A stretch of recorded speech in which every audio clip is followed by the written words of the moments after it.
we are going to animate our image, and it is going to be animated in Unreal. The first step for us is to create a mesh using Meshi.ai. So we just drop our picture over there, we click on generate, and we can see that it is creating few different meshes. Based off the QC and a number of faces, we can go ahead and confirm one of them that we'd like better. The next step would be to go ahead and create a texture for that. So now that we have the texture created, we're going to download it. So by downloading, the FBX file will be exported and we just drag and drop it into Blender. So when in Blender, we need to start basically putting it in the right location, making sure that all transforms are applied, and then we're going to start to do the very first step, which is Retopology. If you take a look on the grid numbers, the number of the grids are quite a lot, so we might want to actually, in case that we're doing it for gaming or we want to do an animation, we have to basically reduce the grid and grids make the flow of the grid better. So we can use different number of plugins. For this one, I am using Quad Quad Remesher. So not necessarily all the plugins that I mentioned over here is going to be free. This is one of the simple ones. We're selecting the X number of grids, and then we click on Remesh it. So as we can see, a new object will be created. It's called basically the Retopo and the name of the object. As you can see, it is going to be on top of the old object. So one problem here is that the texture needs to be basically baking. So we're going to use another one, which is a simple baker. We're going to select the object that is going to be baked. So over here in the bake object, so we're going to select the original one. And then we make sure that the original and the target on top of each other. So we select the target, which is the Retopo version. And then we make sure that in the UV settings, we are going to say that basically we want a new UV to be created. And then basically bake. So once doing that, a new bake texture will be created for us. If you're going to display the basically texture for the new baked version or Retopo version rather, we can see that it's still using the old one. So we're going to delete that, and then we are going to use this new texture that has been baked on the new topology one. So we're creating a new material, and this material, if you go to the shading, we need just to add that new texture that's been created into basically the base color. So we're going to search for texture, and then we find the image texture node, and then we drop it in our node graph, and then we select the one that has been created. So this is the one that has just been created. We click on the color and select that as the base color. Now if you go and use the material, we can see that it is Retopology, like Retopo version with a new texture. It needs a little of editing, so basically the next step that we're going to do is basically texture painting. So make sure that is that the texture is a little cleaner because it's not going to be perfect. As you can see, there's some shadows here and there. There are some colors here and there that we can fix. So you can take your time actually to edit it and paint it the way that you want. Make sure to select on Shift and X to sample the color that you want, and then start painting the way that we want. Like for example, here if we wanted this darker green version, we Shift and X here. We pick the color and we start the painting. This one can be like really, you can take your time on this, and then if you look at the details, you might see actually the colorings are not perfect, so you can fix different part of the mesh, and then here is going to be the final version, more or less. One problem that I can see is that in the Remesh version and Retopo version, on top of that, some kind of problem is happened on the mesh. Like over here, you can see some peaks happening. So we can go to the sculpt mode, take our time, and clean the new mesh even further. The sense over here is just to show the workflow. So we're not going to do the perfection because you really can take your time. The entire process from A to Z can take something from like 1 hour to 3 hours based off the amount of time that we wanted to put. One important thing is that basically to color the eyes, and then you'll see the reason why we're doing that. So we're not going to use these textures which are representing the eyes. Rather, we're going to use some new object to place in the eyes. So once we have that ready, then it's basically the time to create some holes in the eye and in the mouth. And you see that I just duplicated the one, but the duplicated one had the eye. And the reason why is that basically we need to make sure when we're painting the texture, we're going to save that, right? So here's I'm going to go to that basically image, and I made sure that it's saved. So next step, now if I duplicate, you can see it actually the updated version is there. So now we're going to bring eyes and teeth and tongues from another project. Or you can design it yourself. At any rate, we need to bring it in here and then fit it into our character, right? So from different angles, we're trying to align them with where eyes are supposed to be and where teeth and tongues is supposed to be. So we're doing some adjustment here and there. For the eyes, this is a cartoonic character, so we might want to scale it up. And then let's push it back slightly um, into the mouth, as well as eyes are into the eye socket, so we can actually adjust them and then make sure they're in the right place. Now, next thing is that basically we need to cut some hole as an eye socket. So we go to draw where the basically hole is supposed to be. We go to the grid mode, and then we can actually click on V to start basically cutting some hole in it. So we're creating some holes there, and then we're creating some holes there. You can take your time over here. I found different basically methods to create eye sockets. Maybe you don't want to cut it, but I found it easier to at the end of the day make the eye blinks smoother. But I admit it's not going to be the only way.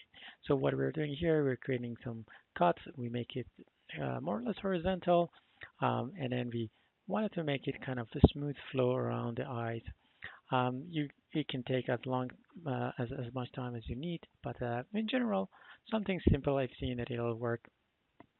So not too much of the time we need to spend on that.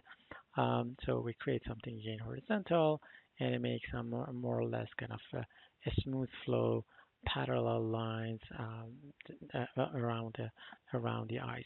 So then you can go to sculpt mode and then slightly make them kind of smoother as well. Now it gets to the mouth. For the mouth, we control B, we bevel slightly, and then we click on dot to zoom in and go in the mouth. We extrude it outside, and then we take the upper edge, we extrude it up, we extrude the bottom part down, making sure that it is actually encapsulating and containing the teeth. So we can actually control R and take some of those edges and basically proportionally increase that, and make sure that it is going to include the gums and teeth and etc. from top and bottom. Again, it's not needed to be all perfect, but like just you can spend as much time as you want. The next one is to rig the body. So we're gonna use automatic rig basically over here, and then it is another plugin that it is paid. Reason why we are using that is because we wanted to export and import it into Unreal Engine. So it is doing a good job in terms of basically exporting in terms of naming and convention, and then all going to be compatible with Unreal. So just make sure when you're creating that, you're selecting that to be fit for Unreal Engine. So we're adding this, and then we're basically tweaking that, making sure that in this case I have three fingers. So I've selected three fingers, and then we kind of adjust. Default is more or less good, and then we're going to bound it. We're selecting everything. We're making sure we're in the object mode, and then we bound it. We're doing only for body, and then so we can see that it is out of the box. It almost works perfect. And then next would be basically to create the face shape keys, right? So for this one, we're using the FaceIt plugin. Again, you can use any plugin. This I found that that's kind of creating the process pretty fast. So I having the base, which is my body, and then I have two eyes, and then I have my tooth and tongue as one object. So that's why I go to the edit mode and select different parts of that and assign it to the ones that I want. And then we're going to create basically different point controls for different part of the face. So these are, I'm kind of going quickly over them because there's tons of material, training materials. The focus over here is more or less to show you the entire workflow, right? Otherwise, Auto Repro, FaceIt, there are tons of tutorials on that. So we try to put the controls on the more or less right locations, looking from sides, and then we can go ahead and create controls, and then we control here, and then we bond it. We make sure that they're working more or less correctly. So as we can see, this is more or less fine. And then we go ahead and load shape keys.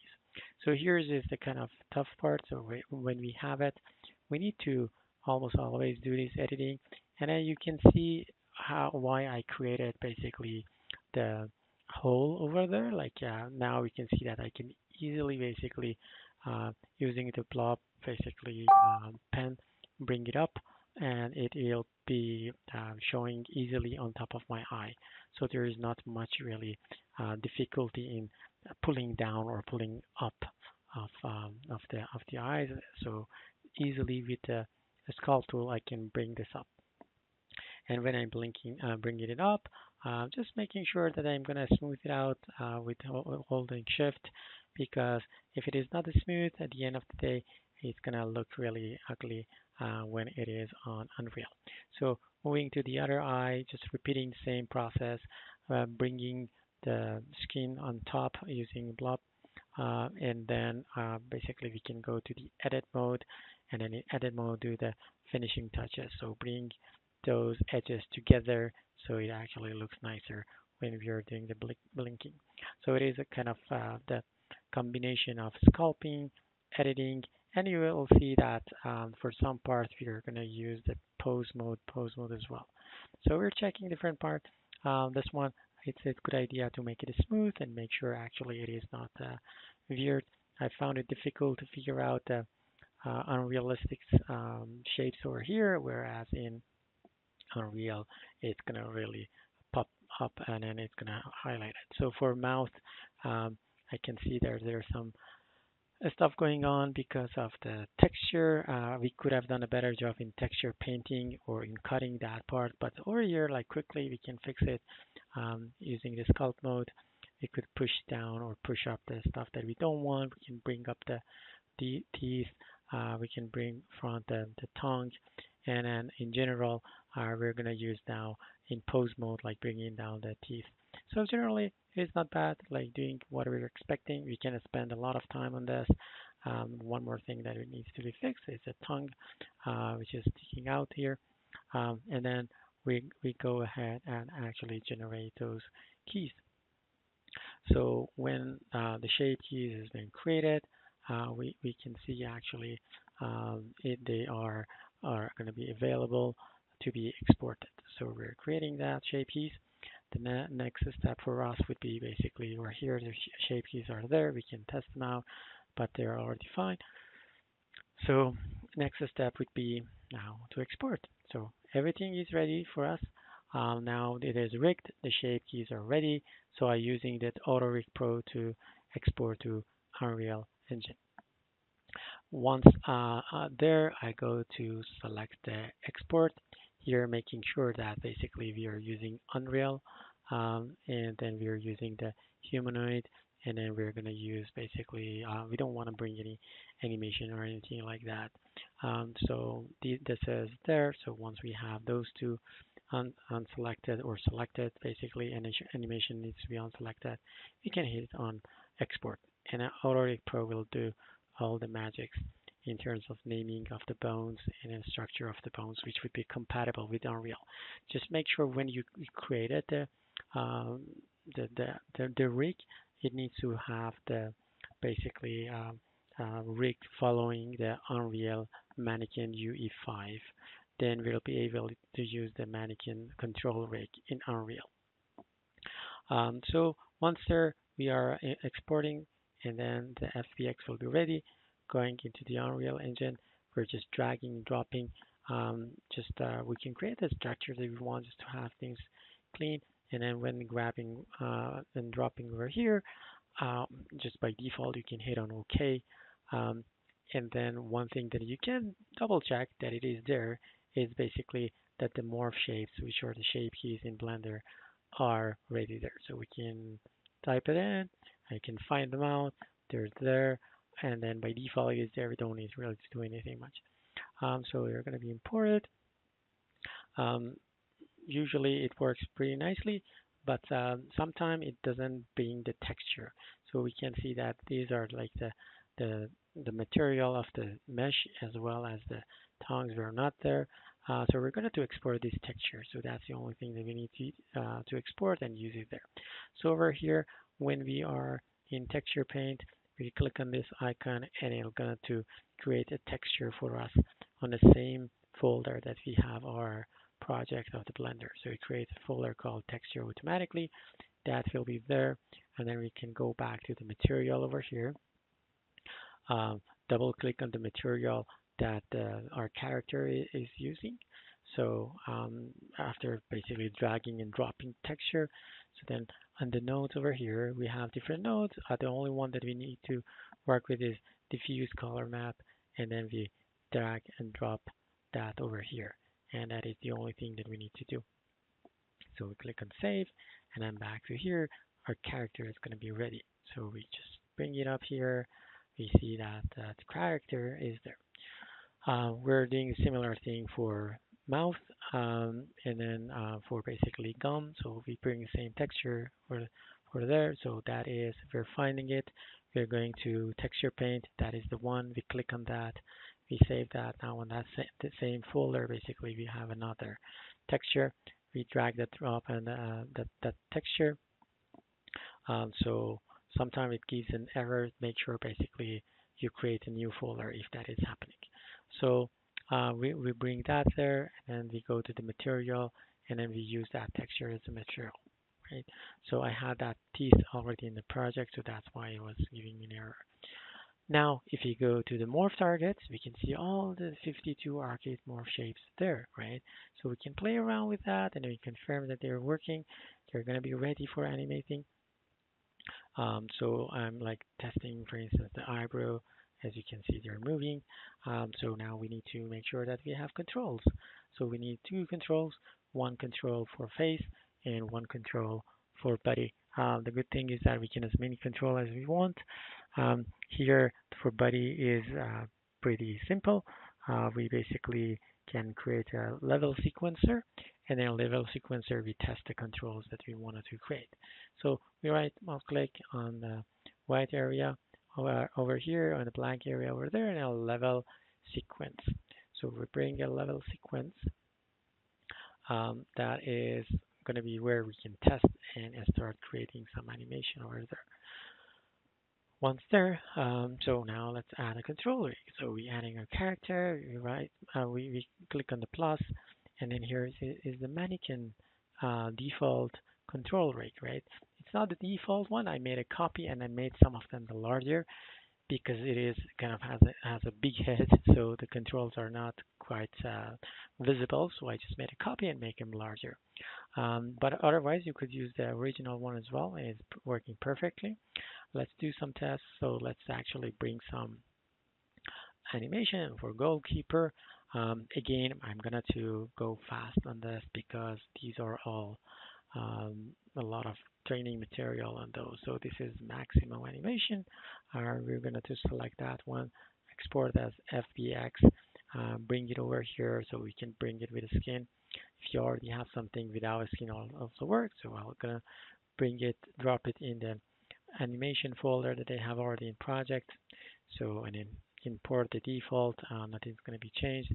So I have basically the animation. I need just to right mouse click on the animation sequence, which is this one. Right mouse click on that, and you can go to retarget. So once you go to the retarget, make sure that you're selecting your character, and then the character is going to be there.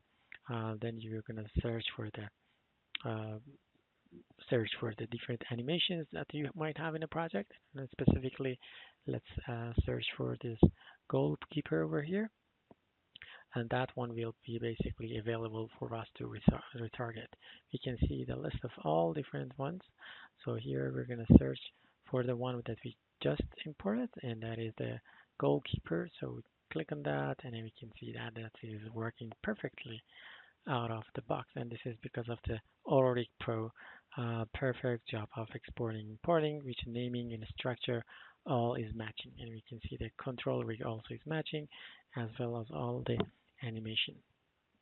Although we could do some um, like additive corrections, but we can see that mostly it works for the most part, right? So we can see over there. Now if I go over there and then we select the animation, add the animation to the track over here, it'll gonna work as is expected. So here is our character. Let's go ahead and add the animation that just been retargeted. So we're going to search for that over there, and it is available for us. So we can select it, and then it's going to be ready for us to play, as we can see, and it is working pretty nicely. And then again, as we have this control rig, we can add additive corrections if required. The This one is more or less very simple, but the one that we wanted to add another one for face, that is also simple, but it is something that is I couldn't find anywhere basically to combine these two together. So that is why basically we can go ahead and now in the next step make sure that we can combine this with the faces rig, right?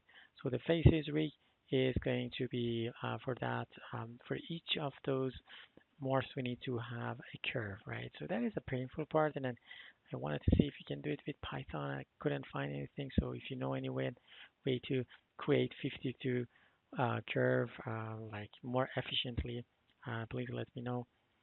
But anyways, that's the way that we can do it. It's not the end of the world. Like it takes 10 minutes to create all of those manually. So we're creating them, and the next step would be to control them in a control rig, right? So we right mouse click here, and then we right mouse click on our skeleton, and we create a control rig.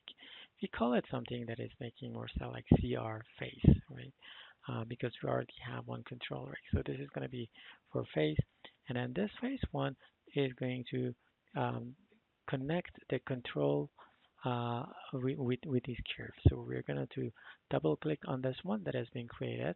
We see all the structure of the bones there. We can add as many curve as control as we need.